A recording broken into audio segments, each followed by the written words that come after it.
Bonjour à tous, c'est Hugues, j'espère que vous allez bien. Je vous retrouve aujourd'hui pour une nouvelle vidéo qui est en quelque sorte une introduction à deux autres vidéos qui vont bientôt sortir sur ma chaîne YouTube. C'est une vidéo sur le thème du CV. Je sais que c'est un thème qui est très récurrent dans la mesure où je reçois énormément de messages sur LinkedIn, par email, même des personnes que j'ai pu rencontrer dans la vraie vie qui me disent « Ah, est-ce que tu peux checker mon CV? Tiens, voilà, c'est mon CV, est-ce que tu peux me faire ton retour, etc. etc. » Donc j'ai déjà fait une vidéo sur, je crois, comment avoir un CV parfait en finance, qui a très bien fonctionné. J'ai une formation également à la boîte à outils des candidatures, dans laquelle je donne en fait tous les tips pour les candidatures, donc il y a un focus sur le CV, que je vous conseille d'aller voir sur mon site internet rampupcoaching.fr, qui a énormément de succès parce qu'elle a un prix qui est très abordable, c'est fait exprès. Donc voilà, comme je l'ai dit, vous avez énormément de tips sur le CV, sur les candidatures et plein d'autres choses qui vous permettront d'avoir à minima les entretiens que vous targeterez. Et bref, aujourd'hui, je vais vous parler également du CV pour vous donner en quelque sorte des axes d'amélioration de votre CV. Et en fait, quand j'ai dit que c'était une introduction à deux autres vidéos qui vont sortir, c'est une introduction parce que j'ai fait un post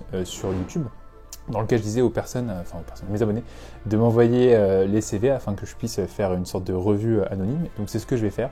Il y a deux vidéos qui vont sortir, donc ça va être en deux parties. Je crois que j'en ai reçu beaucoup, mais j'en ai trié et je vais en prendre, je pense, 2 fois 5 CV que je vais tout simplement revoir, donner mes feedbacks et les différents axes d'amélioration. Mais aujourd'hui, je vais vous donner en quelque sorte la théorie et puis la pratique, ça sera justement les feedbacks sur les CV que j'ai pu recevoir. Et cette vidéo sera divisée en 4 parties, donc il y aura 4 principaux axes d'amélioration que je vais énoncer. Le premier, c'est le fait de prioriser les expériences qui sont pertinentes. C'est vrai que lors de coaching ou lors de questions que j'ai pu recevoir, j'ai remarqué qu'il y a certaines personnes qui ont beaucoup d'expérience sur leur CV et malheureusement qui n'ont pas réussi à bien les classer. Alors bon, dans un CV, il faut les classer par ordre chronologique, mais je veux dire que ça, ils n'ont pas réussi à identifier les bonnes expériences qu'il faut mettre en avant. Donc la première étape en fait, quand vous allez construire votre CV, c'est de vous poser la question quel job j'aimerais bien faire. Et à l'issue de ça, vous allez devoir identifier en fait les compétences qui sont requises pour effectuer ce poste-là. Et vous allez donc regarder, vous allez faire une sorte d'introspection pour voir dans quelle expérience vous avez déjà effectué. Vous avez pu développer des compétences qui sont nécessaires au job que vous voulez faire. Je sais pas si j'ai été très clair, mais en gros c'est simple, c'est voilà, vous voulez travailler, je donne un exemple.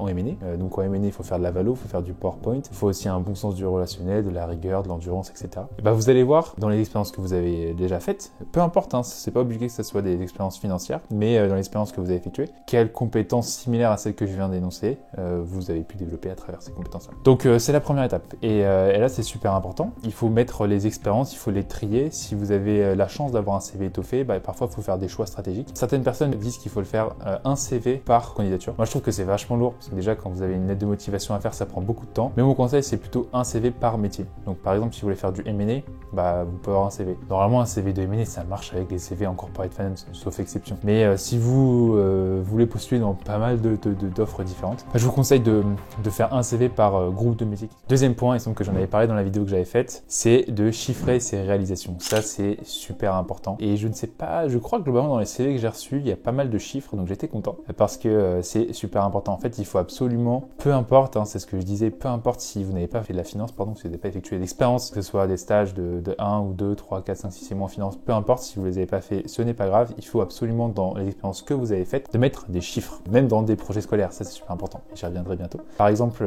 voilà, l'exemple que je donnais souvent, c'est que j'ai été vendeur Kousmiti pendant 2 mois. Donc là, quand vous entendez ça, vous dites, ok, bah en fait, c'est pas du tout, ça sert à rien de le mettre sur le CV. En réalité, si, parce que justement, j'ai pu dire que j'avais réalisé en l'espace de 2 mois tant de milliers de chiffres d'affaires, tant de KPI, etc. En fait, faut montrer le fait que vous avez cet esprit un petit peu chiffre, cet esprit un peu analytique à travers des expériences qui ne sont pas forcément financières. Le troisième point, bon, point très classique, mais c'est super important et ça, je sais que j'y reviendrai dans la partie pratique parce que j'ai vu malheureusement des CV qui n'étaient pas forcément en format finance. Bon, ma chaîne de finance, enfin ma chaîne, pardon, YouTube s'appelle HD Get Into Finance, donc forcément, moi je suis focus en finance et en finance.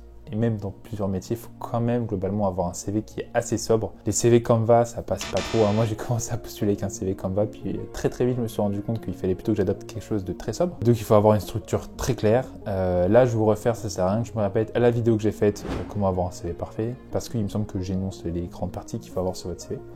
Mais donc voilà, bien soigner la mise en forme, qu'il n'y ait pas de typo, que ce soit bien organisé, bien clair. Et déjà, vous allez avoir fait, en faisant ça, au moins 50% du travail. Et la quatrième et dernière partie dont je voulais vous parler aujourd'hui, c'est une partie qui est très importante. C'est plus une partie bonus pour les personnes qui n'ont pas d'expérience significative en finance, parce que je sais que c'est le cas, et ça a été le cas pour moi. Et la manière dont j'ai fait pour pouvoir montrer que j'étais pas nul, que certes, voilà, j'avais pas fait de stage en M&A, en audit, en corporate finance dans une grosse boîte, peu importe, mais que j'avais quand même, à travers des projets personnels et scolaires, pu développer certaines compétences. Donc ce que j'ai fait en fait, c'est que j'ai inclus, donc là il y a deux options. Ça vous pouvez inclure, au lieu d'appeler la partie expérience, donc vous avez la partie formation puis la partie expérience professionnelle, plutôt que de l'appeler expérience professionnelle, vous pouvez l'appeler expérience et inclure des projets type si vous faites une compétition de M&A, si vous faites une certification, peut-être que vous pouvez le mettre là, mais voilà, essayez de faire un truc un peu propre pour montrer que je sais qu'il y a des gens qui mettaient, alors peut-être désolé si je grille un peu les cartouches que des gens utilisent, mais je sais qu'il y a des gens qui mettaient qu'ils investissaient en bourse et la manière dont ils investissaient en bourse, enfin l'idée qu'ils calculent la valorisation à travers un DCF en faisant également une étude stratégique, ça c'est vraiment, je trouve ça